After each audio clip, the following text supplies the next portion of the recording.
Amados hermanos, buenos días nuevamente, ¿verdad? Los que estamos aquí, los que lo estamos disfrutando de la presencia física en el templo, sean ustedes bienvenidos nuevamente y le doy la bienvenida a los hermanos, a la familia, amigos, que por medio del Facebook, ¿verdad? Y de YouTube tenemos la posibilidad de estar en contacto.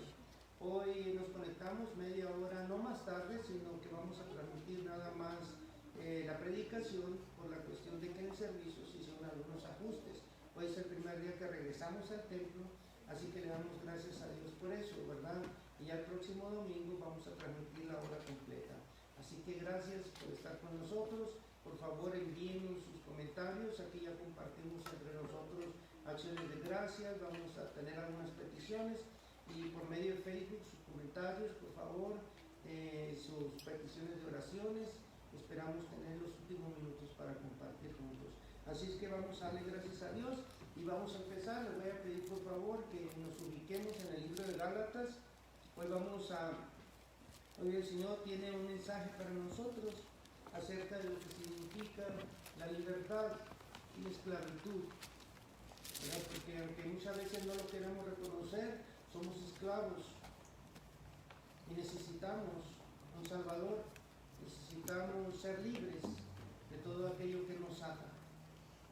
Pero vamos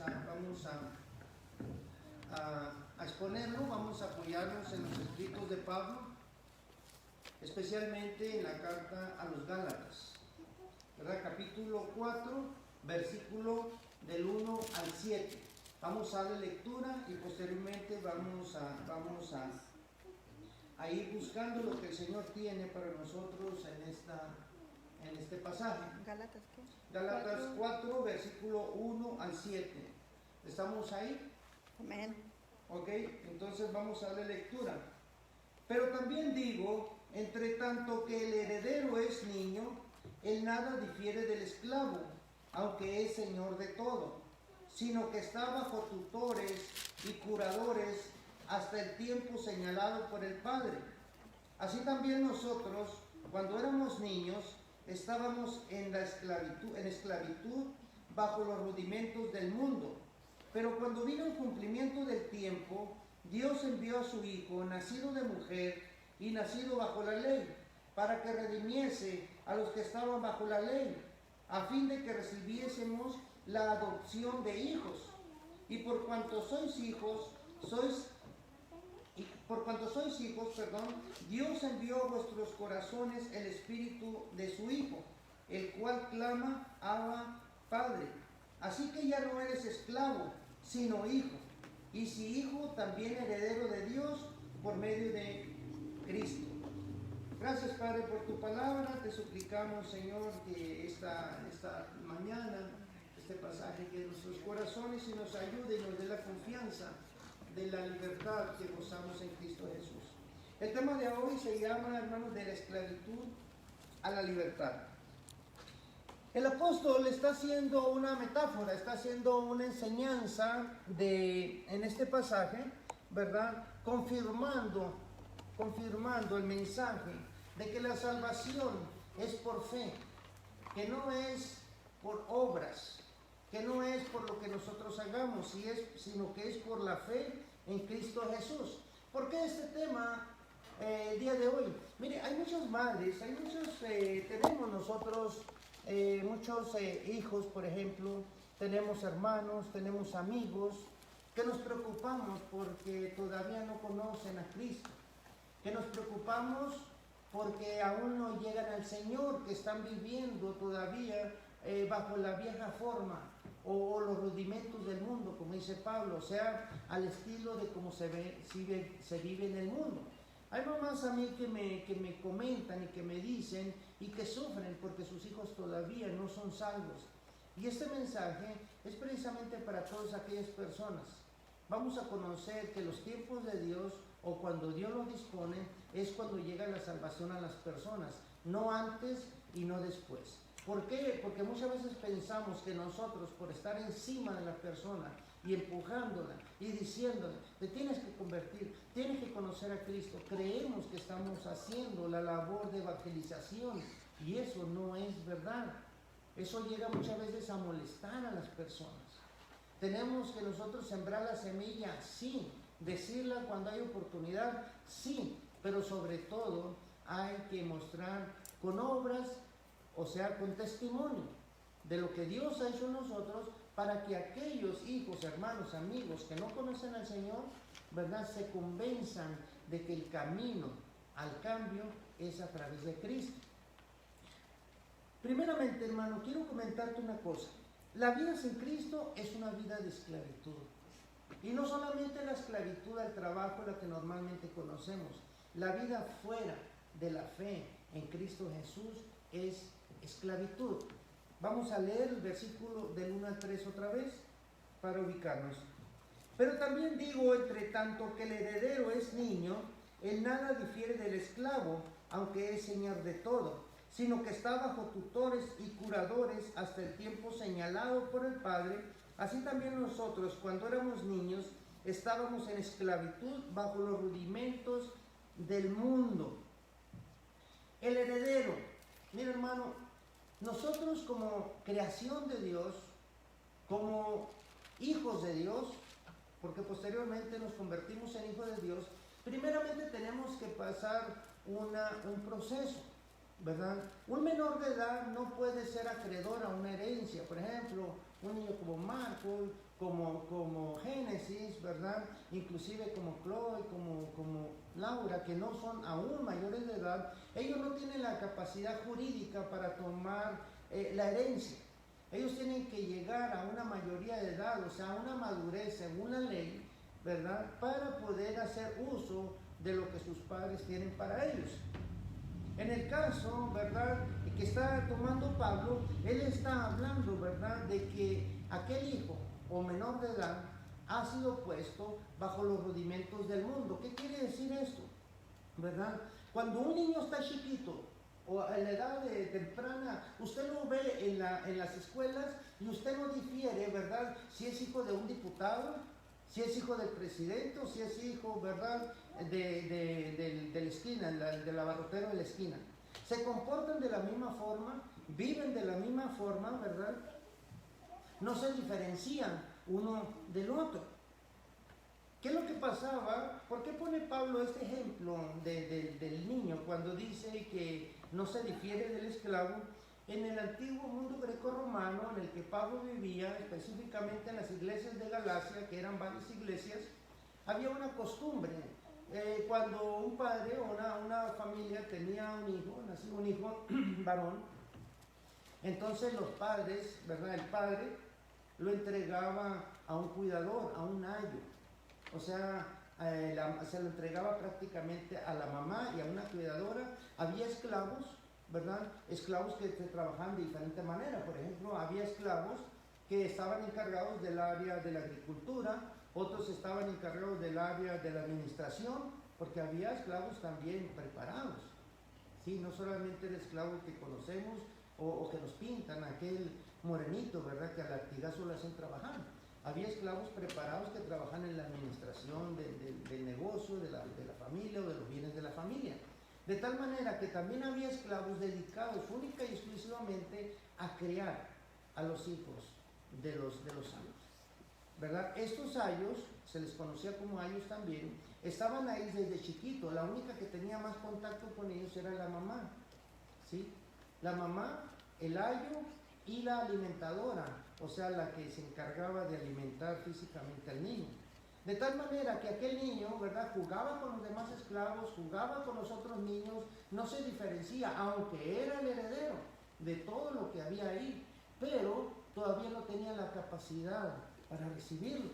De tal manera que él crecía y se preparaba para ese momento. Ahora, ¿quién era el que decidía cuándo ese niño estaba preparado? Era el padre. Ahora nuestras leyes, ¿verdad?, dicen que nuestros jóvenes a los 18 años ya tienen la mayoría de edad.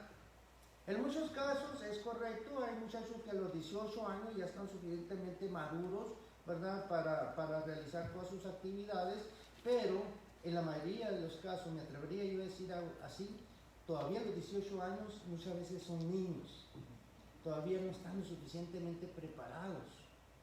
Y por ahí conozco a algún niño menor de edad, ¿verdad?, de 40 años, porque hay veces que somos adultos y todavía no maduramos. Entonces, ¿qué era lo que hacía el padre? Había una ceremonia que se llamaba toga virilis o virilis. Toga virilis. Era una ceremonia en la que el padre decidía en qué momento aquel muchacho o aquel niño podía dejar de ser menor de edad, aunque tuviera de los 14 a los 20 años. Él decidía en qué momento aquel muchacho, ¿verdad?, se hacía o empezaba a tomar la herencia que le correspondía o el lugar como heredero, ¿sí? Era el padre el que lo recibía. Esa culminación de esa edad, ¿verdad?, se podía dar más o menos, como le digo, entre los 14 y los 20 años, ¿sí? Esto es una ilustración que usa el apóstol para decirnos, hermanos, que en muchas ocasiones, ¿verdad?, nosotros no nos debemos desesperar por las personas que todavía no conocen a Cristo, que amamos nosotros, pero que todavía no conocen a Cristo. Porque recibir a Cristo, recibir o decidir servir al Señor, se necesita madurez. Porque se necesita estar maduro y reconocer que servir al Señor requiere un compromiso. Una persona madura, una persona mayor de edad, sabe los compromisos que tiene. Es por eso que el Padre, en su infinita misericordia, ¿verdad?, así lo dice en el verso 2, sino que está bajo tutores y cuidadores. Se podría decir, hasta cierto punto, que el mundo, por ejemplo, en mi caso, le hablo de mi caso particular, yo me convertí a los 40 años. A lo mejor probablemente entre los 40 años el Padre, o sea, Dios, el Creador, ¿verdad?, no veía en mí la madurez suficiente para poder recibirle como Señor y Salvador a Jesucristo.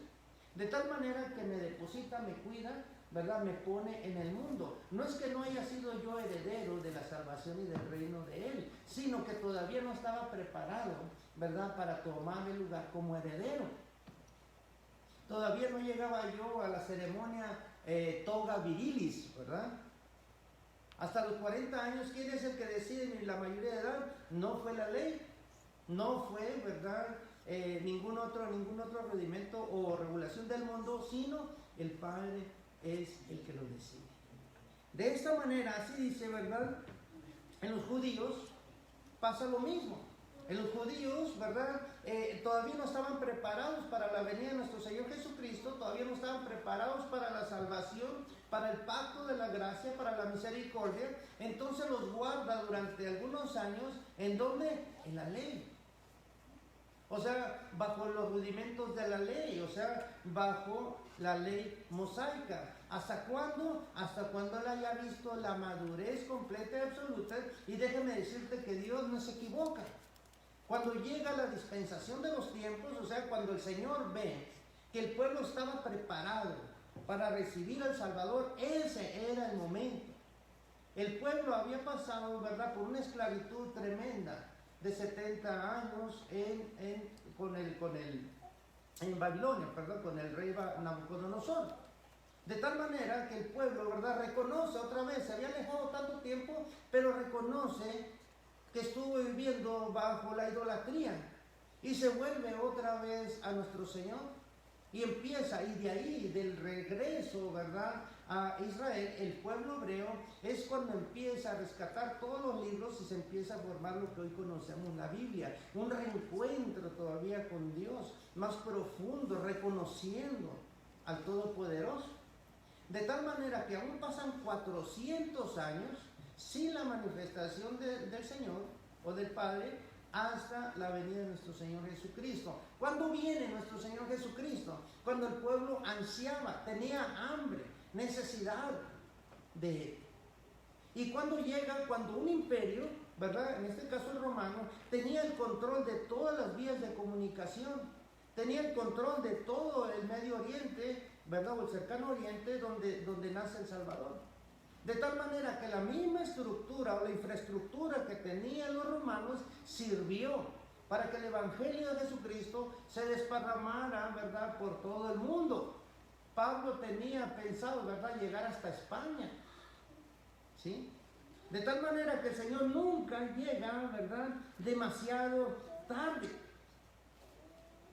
Ese es el caso de ellos, los tenían guardados en la ley y a nosotros nos tenían guardados ¿dónde? En la religión. ¿Quién de aquí no fue católico? ¿O quién de aquí no anduvo, verdad, renegando de cualquier religión? Porque pudo haber guardado en la ley, en la religión más conocida de aquí de América o en el mundo completo y absolutamente. Pero estábamos ahí, no porque no seamos herederos, no porque su hijo, su hija, su hermano o su amigo que usted ama y que quiere que conozca al Señor, no quiere decir que no sea heredero. Quiere decir, ¿verdad?, que todavía no ha llegado el tiempo para cuando el Señor le llame. Ahora, dice en el 4, pero cuando vino el cumplimiento del tiempo, Dios envió a su Hijo, nacido de mujer y nacido bajo la ley. 5, para que redimiese a los que estaban bajo la ley, a fin de que recibiésemos la adopción de hijos. Manda a Jesucristo, manda a su Hijo amado, ¿verdad?, para que nosotros pudiéramos ver la expresión de Dios. En ese momento, cuando Él cree necesario que el hombre cambie, hace llegar a Jesucristo a nuestras vidas, así como lo hizo en mi caso. En el caso cuando vino Él físicamente, ¿verdad?, era el momento preciso para dejar ya al ayo, o sea, para dejar al cuidador, para dejar al que nos entrenaba y empezar una nueva relación como adulto, como una persona madura, tomando una decisión. Por eso yo les decía ahorita a nuestros hijos, aún no son cuidadores, no son cristianos, seguidores, conocen a Jesús, le aman probablemente, le sirven, pero todavía no han tenido, ¿verdad?, esa ceremonia. Cuando el Señor dice de aquí para allá, es otra cosa. Por eso nosotros no tenemos que preocuparnos por las personas que no conocen a Cristo, ¿verdad? Y no preocuparnos entre comillas, porque sí tenemos que estar orando y rogando por sus vidas, pero le tenemos que poner, ¿verdad?, al Señor en sus manos, a aquella persona, y el Señor es el que en el momento adecuado va a llamarlo. Cuando Él vea, ¿verdad?, que el momento está propicio, cuando en su vida es la oportunidad. A mí me hablaron de Cristo muchos años, de muchas maneras, pero no era el momento, era cuando el Señor así lo dispuso, en ese momento. Viene el Señor Jesús, ¿verdad?, revestido de hombre, en la humanidad de hombre. Viene aquí, hermano, a rescatarnos. ¿De qué? De la esclavitud del mundo y de la esclavitud de la religión. Él se hace maldito, o sea, toma la maldición que nos corresponde a nosotros, ¿verdad?, para que nosotros pudiéramos tener la libertad.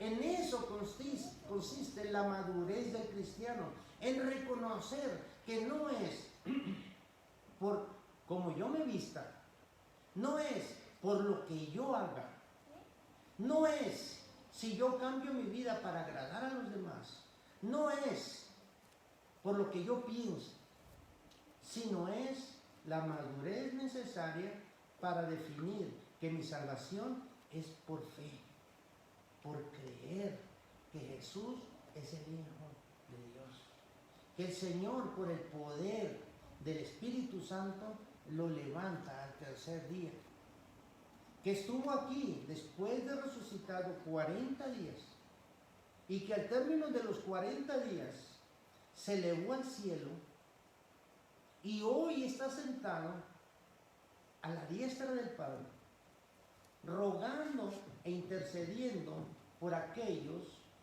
que creen en Él. Yo necesito madurez para entender eso, porque si no tengo la madurez suficiente y adecuada, ¿verdad?, empiezo a vivir en la religión cristiana, no en la relación cristiana. Empiezo a venir los domingos por religión. Empiezo, ¿verdad?, a hablar de Cristo allá por religión, no porque lo sienta, no porque lo crea y no porque lo viví. De esa manera, el Señor, ¿verdad?, cuando ve que tenemos la madurez, nos habla, ¿sí?, para que redimiese nuestras vidas. La salvación es personal. Nosotros los padres que estamos aquí, y los futuros padres, nuestros hijos, solamente somos cuidadores, somos ayos, somos entrenadores. Su hijo no le pertenece, su hijo le pertenece a Dios. Lo puso en sus manos para que lo entrenara, para que lo cuidara. Pero si en el mundo romano, o en el mundo grecorromano de aquella época, un hijo salía vicioso, salía flojo, salía irresponsable, o dado a los vicios, al ayo se le mandaba decapitar, porque él era el responsable de su crecimiento. De tal manera que no sientas que no tienes responsabilidad cuando yo te digo que tu hijo o tu hija no te pertenece. Al contrario, teme. ¿Sabes por qué? Porque un día, delante de Dios, Él te va a sentar y te va a decir y te va a cuestionar sobre todo lo que tú hiciste en la vida de tus hijos. Sobre cómo lo cuidaste, sobre cómo lo educaste, sobre cómo lo llevaste por la vida y sobre todo te va a pedir cuentas, ¿verdad?, de su corazón. Porque tus hijos tienen el corazón que tú has formado y sembrado en ellos. De tal manera que vamos a dejar de ser ayos, sí. ¿Se van a ir nuestros hijos de la casa? Sí, también. Se van a ir. Pero los padres no tienen que caer en la desesperación, en la angustia o la tristeza, sino en el gozo de saber que tú enviaste a la sociedad, a la sociedad ¿verdad? Suciedad, no es cierto, no. Que tú enviaste a la sociedad personas amorosas, cuidadosas, respetuosas de los demás, que aman a Dios y que van a dar testimonio de la fe que hay en su corazón sembrado. Y que un día, cuando tengan la madurez suficiente, el Señor los va a jalar, los va a llamar y les va a nombrar, ¿verdad?, hijos en adopción. O sea, el Señor nunca estamos perdidos. Cuando decimos que nosotros somos creación de Dios, no quiere decir que no seamos importantes para Dios. Nadie escapa a la visión de Dios, pero es un proceso. Llega el momento en que nos adopta como hijos. Ahora, te voy a decir una cosa, el concepto de adopción es muy diferente en la Biblia al que nosotros conocemos. Nosotros conocemos el concepto de adopción si vamos a una institución, nos dan un hijo, ¿verdad?, un niño, y nosotros lo criamos y eso se llama adopción. En el mundo grecorromano no era así. En el mundo grecorromano se adoptaba al propio hijo, al que tenías con los ayos, con los cuidadores, mediante esa ceremonia de mayoría de edad o toda virilis, ¿verdad? Tú adoptabas nuevamente a tu hijo, lo recibías, se lo quitabas de las manos a los ayos y lo empezabas a entrenar tú, lo empezabas a corregir y lo empezabas a enseñar en el negocio de la familia. Esa es la diferencia de la adopción, que la adopción en la Biblia era de los mismos hijos. Nosotros siempre hemos sido creación de Dios. Ahora, en Cristo Jesús, nosotros somos adoptados nuevamente, no porque éramos extraños para Dios. Dios siempre ha sido bueno conmigo, aunque yo no le conocía. Dios siempre ha sido proveedor y sustentador de mi vida. Nunca me ha faltado nada, aunque yo no conocía a Cristo Jesús. Él siempre me proveyó una familia, siempre me proveyó medios, siempre me proveyó la fe, aunque yo no la aceptara, pero siempre me la proveyó, siempre estuvo ahí. Igual en tu vida, ¿sí o no? ¿Te falta algo? Antes de llegar a Cristo Jesús, ¿te ha faltado algo? ¿No?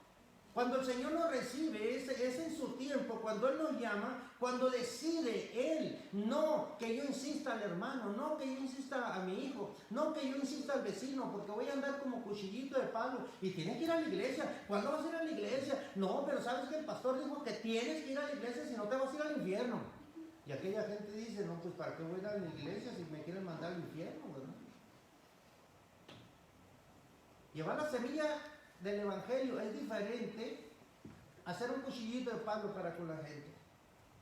Conozco gente que es muy obsesiva, que es muy obsesiva y que trae a sus hijos, ¿verdad? Como, o al vecino, al amigo, a la familia. No, hermano. Es el tiempo de Dios, cuando Él decide cuándo enviar a su Hijo Jesucristo, ¿verdad? A la vida de aquella persona. Y cuando ya es adoptado aquel niño, volviendo otra vez al tema o al mundo greco-romano, entonces el padre ya no, el ayo queda a un lado y el padre se empieza a hacer cargo de la vida de esa persona. Es como nosotros, llegan nuestros hijos a la mayoría de edad, ¿verdad? Y es el Señor, cuando ellos ya empiezan a tomar sus decisiones, es cuando el Señor toma el control de su vida.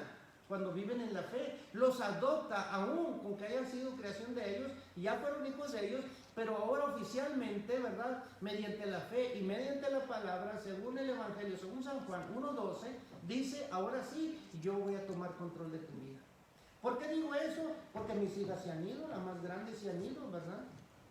Se han ido de casa, Melanie se va a ir, Martín también algún día se va a ir. Pero ellos van a ser, han sido adoptados por Dios y ahora es el Espíritu Santo el que guía sus pasos. Ya no es el papá, ya el ayo y la haya se quedaron en casa. Y es cuando nosotros tenemos que hacer esa ceremonia y decirle, Señor, yo te entrego a mi hijo, mira, yo creo que ya está capacitado, ¿verdad? Yo creo que él ya tiene la semilla del Evangelio, aunque no tiene una real conversión contigo todavía, pero ya tiene él el camino, la semilla sembrada en su corazón. Y tienes que entregárselo en sus manos. Y de ahí en adelante ya no seas, ¿verdad? Como aquel cuchillito de palo, ya no puedes influenciar a tus hijos. Puedes opinar si ellos te lo preguntan. Puedes meterte en su vida si ellos te lo piden. Pero tú ya tienes que dejar a Dios hacer el trabajo en sus vidas. No seas un suegro metiche, una suegra meticha o metucha. ¿Sí? Ya tienes que dejarlos, que Dios trabaje en sus corazones. Así es como aquel, ¿verdad? Aquel hombre agarraba a su hijo y lo empezaba a enseñar en la vida. Ya no como niño, ya era mayor de edad, en la vida. Así nuestros hijos van a ser enseñados por Dios, así como has sido enseñado tú. Tienes que confiar en Dios.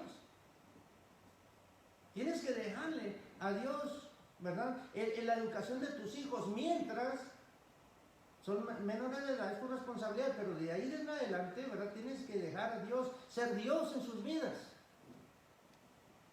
Y hay un premio para eso. Fíjate el versículo 6 y 7. Una vez que han sido adoptados como hijos de Dios, una vez que han recibido a Cristo Jesús como su Señor y Salvador, una vez que ya toma el control, Dios pasa a lo siguiente, versículos 6 y 7. Y por cuanto sois hijos, o sea, el requisito principal es el primero, Dios envió a vuestros corazones el Espíritu de su Hijo, o sea, el Espíritu de Cristo, el cual clama, Abba Padre. Abba, aquí un pequeño detalle, en el mundo pentecostal o en algunas denominaciones, Abba, ¿verdad? En el hebreo significa el diminutivo, o como nosotros llamamos a papá en casa, al padre en casa.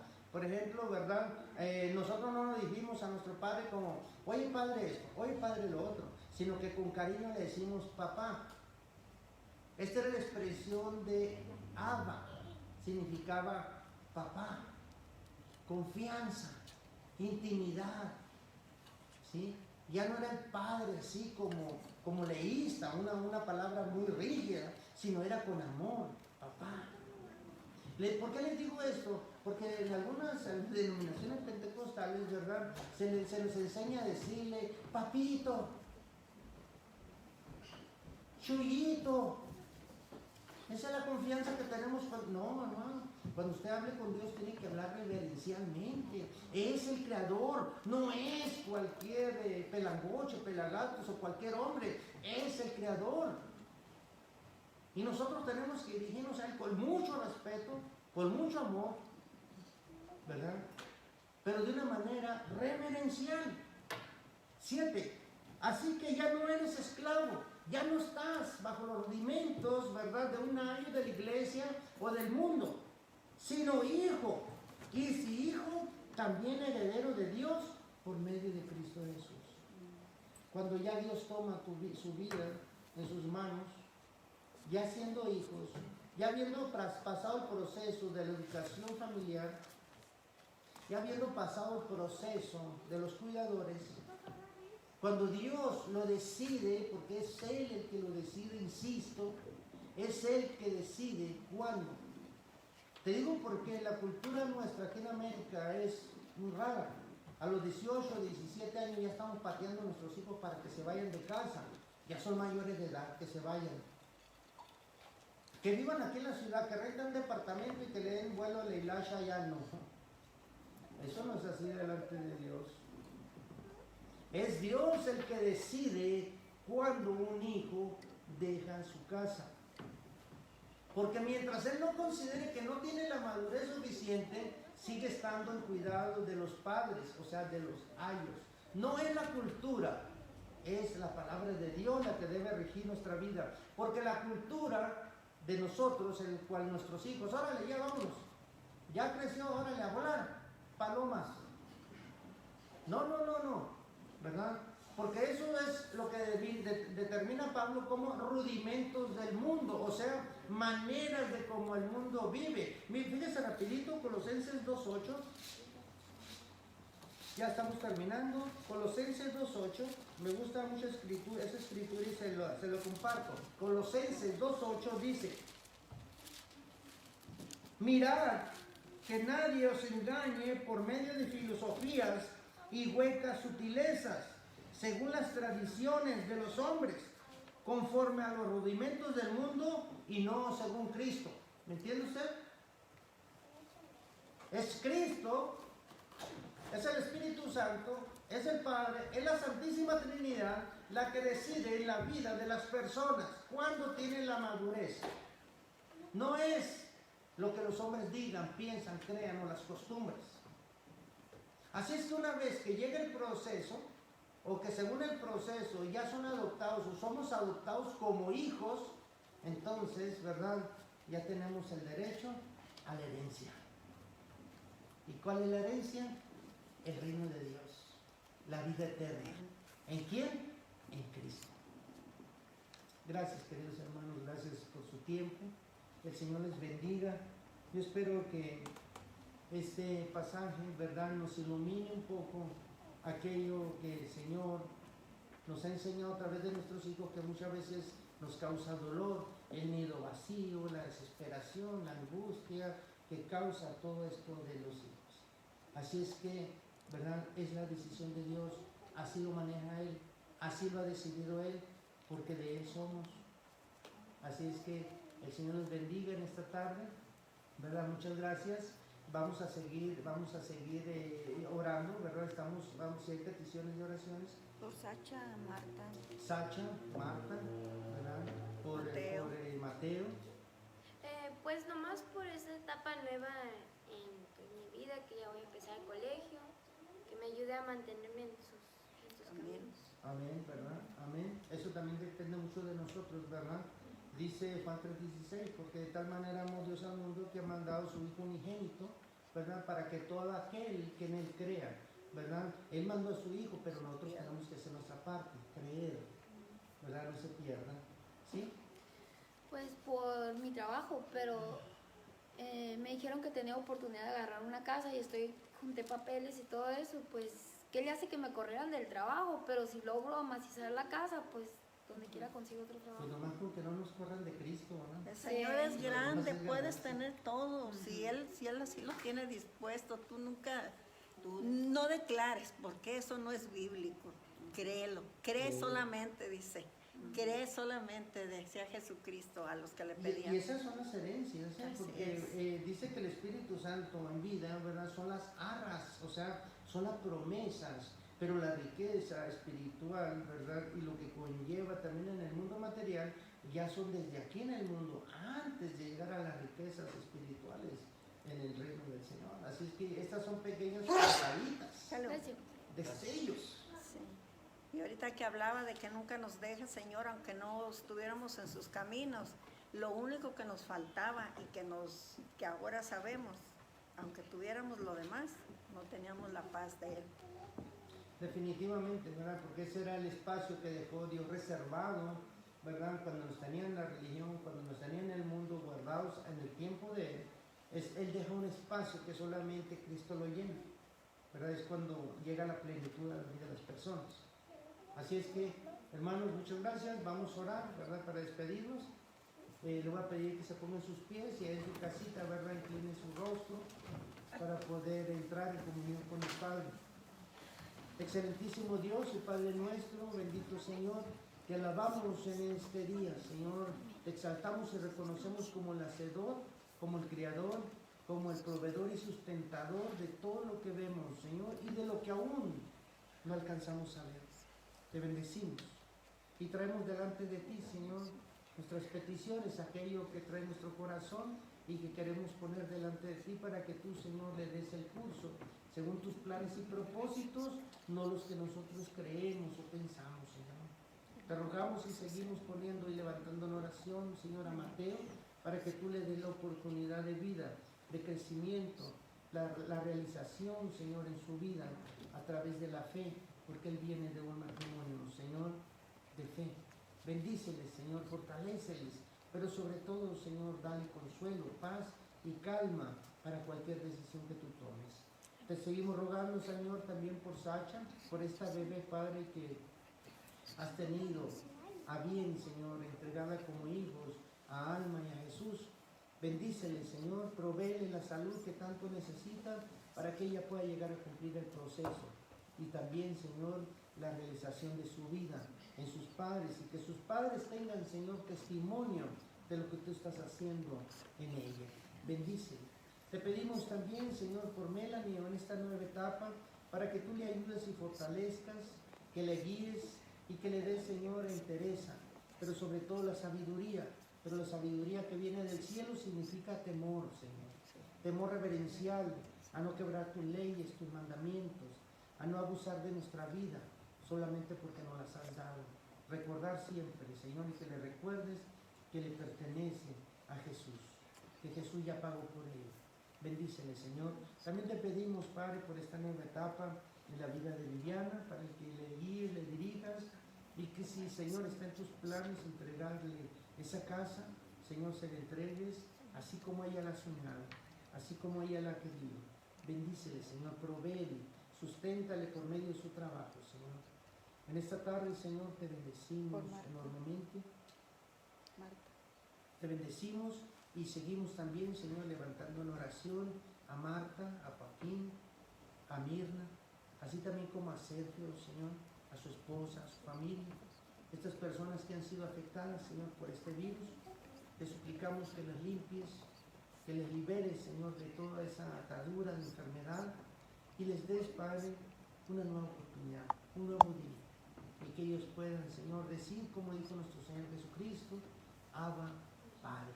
Gracias por la salud, gracias por nuestras piernas, gracias, Señor, por el pan que está en nuestras mesas, gracias por la ropa que vestimos, gracias, Padre, por la cama que nos recibe para descanso, gracias, Señor, por Cristo Jesús, gracias por tu Espíritu, Señor. En el nombre de Jesús te agradecemos. Y yo, Señor, como siervo inútil, bendigo a tu iglesia, en el nombre del Padre, del Hijo y del Espíritu Santo. Amén. Iglesia, recibe la bendición.